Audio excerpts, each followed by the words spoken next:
नमस्कार दोस्तों, मैं पिंकी शर्मा आपका स्वागत है अपने यूट्यूब चैनल कथांतर में। आज इस वीडियो में मैं आपके लिए सुदर्शन जी द्वारा लिखी कहानी जिसका शीर्षक है आशीर्वाद लेकर आई हूँ। तो चलिए सुनते हैं कहानी आशीर्वाद।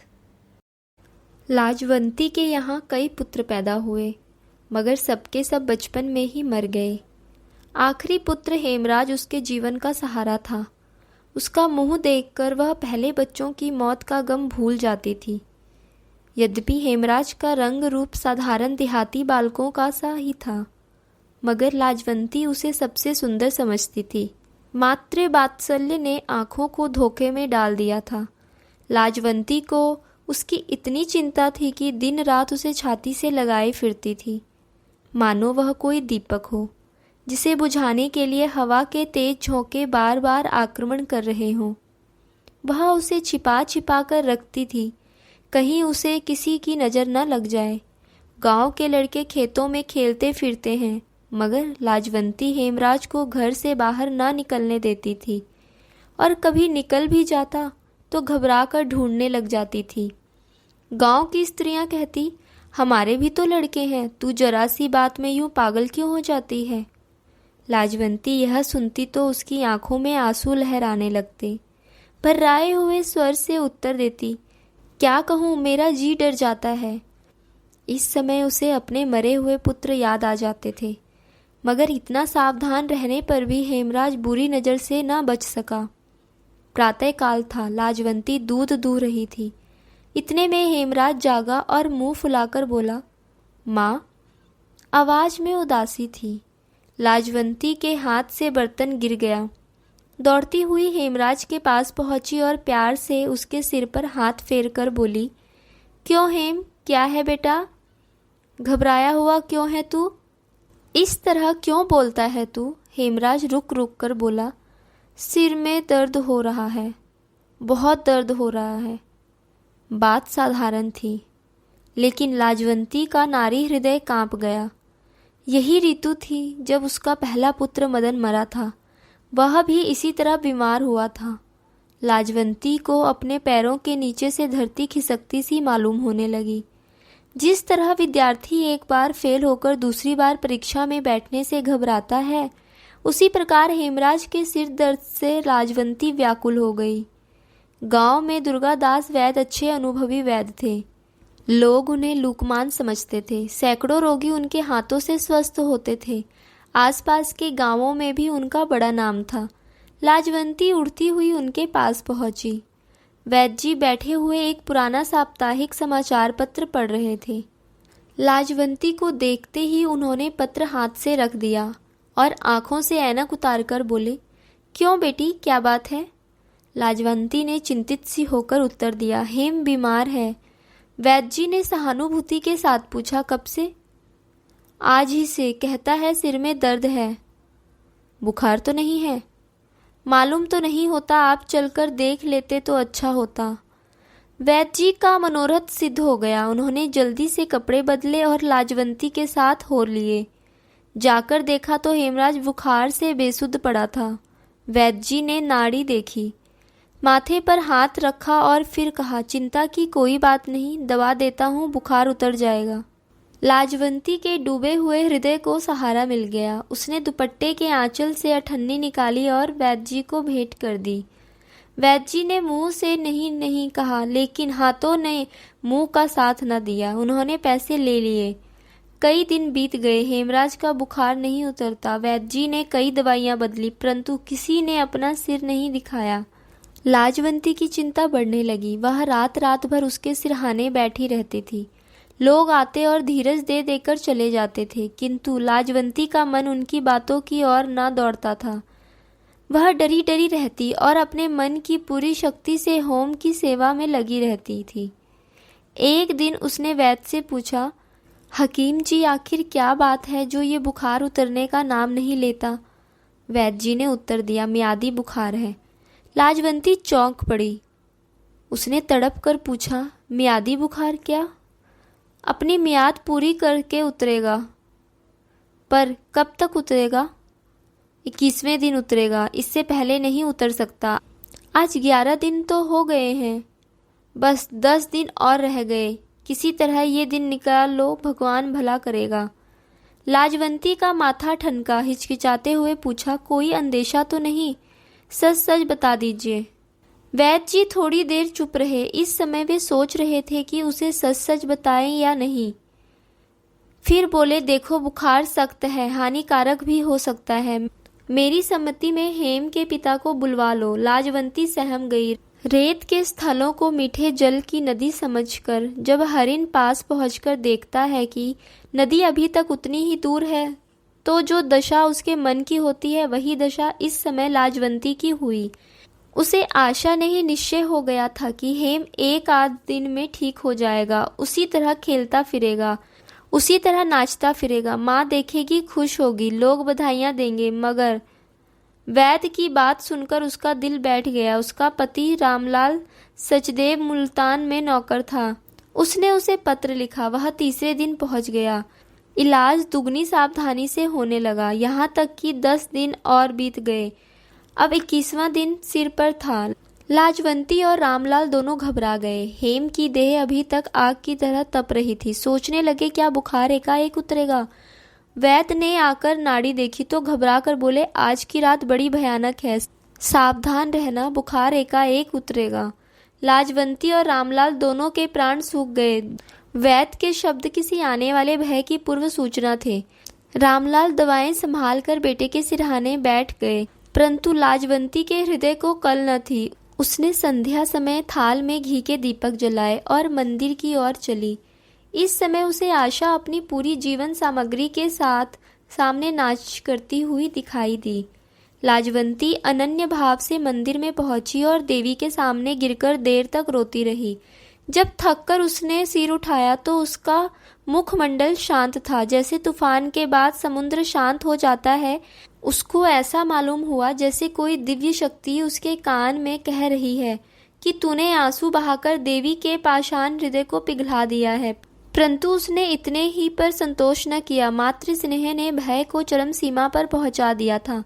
लाजवंती ने देवी की आरती उतारी, फूल चढ़ाए, मंदिर की परिक्रमा की और प्रेम के बोझ से कांपते हुए स्वर से मानता मानी कि देवी माता, मेरा हेम बच जाए तो मैं तीर्थ यात्रा करूंगी। यह मानता मानने के बाद लाजवंती को ऐसा जान पड़ा जैसे उसके दिल पर से किसी ने कोई बोझ हटा दिया है, जैसे उसका संकट टल गया, जैसे उसने देवताओं को खुश कर लिया है। उसे निश्चय हो गया कि अब हेम को कोई भय नहीं है। लौटी तो उसके पांव भूमि पर न पड़ते थे। उसके हृदय समुद्र में आनंद की तरंगे उठ रही थी। उड़ती हुई घर पहुंची तो उसके पति ने कहा, लो बधाई हो, तुम्हारा परिश्रम सफल होने को है, बुखार धीरे धीरे उतर रहा है। लाजवंती के मुख पर प्रसन्नता थी और नेत्रों में आशा की झलक। झूमती हुई बोली, अब हेम को कोई डर नहीं है, मैं तीर्थ यात्रा की मानता मान आई हूँ। रामलाल ने तीर्थ यात्रा के खर्च का अनुमान किया तो हृदय बैठ गया, परंतु पुत्र स्नेह ने इस चिंता को देर तक न ठहरने दिया। उसने बादलों से निकलते हुए चंद्रमा के समान मुस्कुरा कर उत्तर दिया, अच्छा किया, रुपये का क्या है, हाथ की मैल है, आता है चला जाता है। परमेश्वर ने एक लाल दिया है, वह जीता रहे, यही हमारी दौलत है। लाजवंती ने स्वामी को सुला दिया और आप रात भर जागती रही। उसके हृदय पर ब्रह्मानंद की मस्ती छा रही थी। प्रभात हुआ तो हेम का बुखार उतर गया था। लाजवंती के मुखमंडल में प्रसन्नता टपक रही थी, जैसे संध्या के समय गौओं के स्तनों से दूध की बूंदें टपकने लगती है। वैद्य जी ने आकर देखा तो उनका मुखमंडल भी चमक उठा। अभिमान से सिर उठाकर बोले, अब कोई चिंता नहीं, तुम्हारा बच्चा बच गया है। लाजवंती ने हेम की देह पर हाथ फेरते हुए कहा, क्या से क्या हो गया? वैद्य ने लाजवंती को और देखा और रामलाल से बोले, यह सब इसी के परिश्रम का फल है। लाजवंती ने उत्तर दिया, देवी माता की कृपा है अथवा आपकी दवा के प्रमुख का फल है। मैंने क्या किया जो मेरे परिश्रम का फल है? मैं तुम्हें दूसरी सावित्री समझता हूँ। उसने मरे हुए पति को जिलाया था, तुमने पुत्र को मृत्यु के मुंह से निकाला। तुम यदि दिन रात एक न कर देती तो हेम का बचना सर्वथा असंभव था। यह सब तुम्हारी मेहनतों का फल है। भगवान प्रसन्न हो गया, बच्चा बचा नहीं, दूसरी बार पैदा हुआ है। रामलाल के होठों पर मुस्कुराहट थी, आंखों में चमक। इसके 7वें दिन वह अपनी नौकरी पर चले गए और कहते गए कि तीर्थ यात्रा की तैयारी करो। 3 महीने बीत गए। लाजवंती तीर्थ यात्रा के लिए तैयार हुई। अब उसके मुख पर फिर वही आभा थी, आंखों में फिर वही चमक, दिल में फिर वही खुशी। हेम आंगन में इस प्रकार चहकता फिरता था जैसे फूलों पर बुलबुल चहकता है। लाजवंती उसे देखती तो फूली न समाती थी। तीर्थ यात्रा से पहले की रात को उसके आंगन में सारा गांव इकट्ठा हो रहा था। झांझे और करतालें बज रही थी, ढोलक की थाप गूंज रही थी, स्त्रियां गाती थी, बजाती थी और शोर मचाती थी। दूसरी तरफ कहीं पुड़िया बन रही थी, कहीं हलवा। उनकी सुगंध से दिमाग तर हुए जाते थे। लाजवंती इधर से उधर और उधर से इधर आ रही थी, मानो उसके यहाँ ब्याह हो। एक और निचिंते साधु सुल्फे के दम लगाकर गांव की हवा को शुद्ध कर रहे थे। उनकी और गांव के लोग इस तरह देखते थे जैसे किसान तहसीलदार की ओर देखते हैं। आंखों में श्रद्धा भाव के स्थान पर भय और आतंक की मात्रा कहीं अधिक थी। लाजवंती से कोई मैदा मांगता था, कोई घी। कोई कहता था हलवाई खांड के लिए चिल्ला रहा है। कोई पूछता था अमचूर का बर्तन कहाँ है। कोई और समय होता तो लाजवंती घबरा जाती, पर इस समय उसके मुख पर जरा घबराहट न थी। सोचती थी कैसा सौभाग्य है जो यह दिन मिला, आज घबराहट कैसी। परंतु सारा गांव प्रसन्न था, यह बात न थी। वही स्त्रियों में बैठी हुई एक बूढ़ी स्त्री असीम दुख में डूबी हुई थी। वह लाजवंती की पड़ोसिन हरो थी। अत्यंत दुख के कारण उसके कंठ से आवाज न निकलती थी। नगर होता तो वह इस उत्सव में अभी सम्मिलित न होती, मगर गांव की बात थी, न आती तो उंगलियां उठने लगती। आनंदमय हास परिहास के बीच में उसका मस्तिष्क दुख और शोक के कारण ऐसे फैल रहा था जैसे ठंडे समुद्र में गर्म जल का स्रोत उबल रहा हो। वह स्रोत बाकी समुद्र से कितना परे, कितना अलग होता है। इस तरह रात के 4 बज गए। लोग खा पीकर आराम करने लगे। जो बचा रहा वह गरीबों को बांट दिया गया। लाजवंती ने लोगों को विदा किया और चलने की तैयारी में लगी। उसने एक टीन के बक्स में जरूरी कपड़े रखे, एक बिस्तर तैयार किया, कंठ में लाल रंग की सूती माला पहनी, माथे पर चंदन का लेप किया गया। गौ पड़ोसिन को सौंपी और उससे बार बार कहा, इसका पूरा पूरा ध्यान रखना। जा रही हूँ मगर मेरा मन अपनी गौ में रहेगा। सहसा किसी के सिसकी भरने की आवाज सुनाई दी। लाजवंती के कान खड़े हो गए। उसने चारों तरफ देखा मगर कोई दिखाई न दिया। इस समय सारा गांव सुख स्वप्न में अचेत पड़ा था। यह सिसकी भरने वाला कौन है, यह सोचकर लाजवंती हैरान रह गई। वह आंगन में निकल आई और ध्यान से सुनने लगी। सिसकी की आवाज फिर सुनाई दी। लाजवंती छत पर चढ़ गई और पड़ोसिन के आंगन में झुककर जोर से बोली, माँ हरो। कुछ देर तक सन्नाटा रहा। फिर एक चारपाई पर से उत्तर मिला, कौन है लाजवंती? आवाज में आंसू मिले हुए थे। लाजवंती जल्दी से नीचे उतर गई और हरो के पास पहुंचकर बोली, माँ क्या बात है, तू रो क्यों रही है? हरो सचमुच रो रही थी, परंतु अपना दुख लाजवंती के सामने कहते हुए उसके नारी दर्प को बट्टा लगता था, इसलिए अपनी वास्तविक अवस्था को छिपाते हुए बोली, कुछ बात नहीं। तो रो क्यों रही हो? हरो के रुके हुए आंसुओं का बांध टूट गया। उसका दुखी हृदय सहानुभूति के एक चोट को भी सहन नहीं कर सकता। वह सिसकियां भर भर कर रोने लगा। लाजवंती ने फिर पूछा, माँ बात क्या है जो तू इस समय रो रही है? मैं तेरी पड़ोसन हूँ, मुझसे न छिपा। हरो ने कुछ उत्तर न दिया। वह सोच रही थी कि इसे बताऊं या ना बताऊं। प्रभात हो चला था, कुछ कुछ प्रकाश निकल आया था। लाजवंती चलने के लिए आतुर हो रही थी, मगर हरो को क्या दुख है, यह जाने बिना चले जाना उसके लिए कठिन था। उसने तीसरी बार फिर पूछा, माँ बता दो ना तुम्हें क्या दुख है? हरो ने दुखी होकर कहा, क्या तुम उसे दूर कर दोगी? हो सका तो दूर कर दूंगी, यह असंभव है। संसार में असंभव कोई बात नहीं, भगवान सब कुछ कर सकता है। हरो थोड़ी देर तक चुप रही, फिर धीरे से बोली, बेटी का दुख खा रहा है, रात रात भर रोती रहती हूँ, जाने यह नाव कैसे पार लगेगी। यह क्यों? उसके ब्याह का खर्च तो तुम्हारे जेठ ने देना मंजूर कर लिया है। ऐसा भाग होते तो रोना काहे का था? लाजवंती ने अकुला कर पूछा, तो क्या यह झूठ है? बिल्कुल झूठ भी नहीं। उसने 200 रुपए के गहने बनवा दिए हैं, मगर मिठाई आदि का प्रबंध नहीं किया। अब चिंता यह है कि बारात आएगी तो उसके सामने क्या धरूंगी। बाराती मिठाई मांगेंगे, पूरियां मांगेंगे, हलवा मांगेंगे, यहाँ सूखे सत्तू खिलाने की भी हिम्मत नहीं। यही सोच सोचकर सूखती जाती हूँ। लाजवंती ने कुछ सोचकर उत्तर दिया, क्या गांव के लोग एक निर्धन ब्राह्मणी की कन्या का विवाह नहीं कर सकते? और यह उनकी दया न होगी, धर्म होगा। हरो की आंखें भर आई। वह इस समय निर्धन थी, परंतु कभी उसने अच्छे दिन भी देखे थे। लाजवंती के प्रस्ताव से उसे अत्यंत दुख हुआ। जैसे नया नया भिखारी गालियां सुनकर पृथ्वी में गड़ जाता है। उसने धीरे से कहा, बेटी, यह अपमान न देखा जाएगा, परंतु इस तरह तो गांव भर की नाक कट जाएगी। हरो ने बात काटकर कहा, मैं भी तो इसे सहन नहीं कर सकूंगी, क्योंकि किसी के सामने हाथ फैलाना बुरा है। तो क्या करोगी? कन्या कुंवारी रखोगी? भगवान की यही इच्छा है तो मेरा क्या बस है। कहीं निकल जाऊंगी, ना कोई देखेगा ना बात करेगा।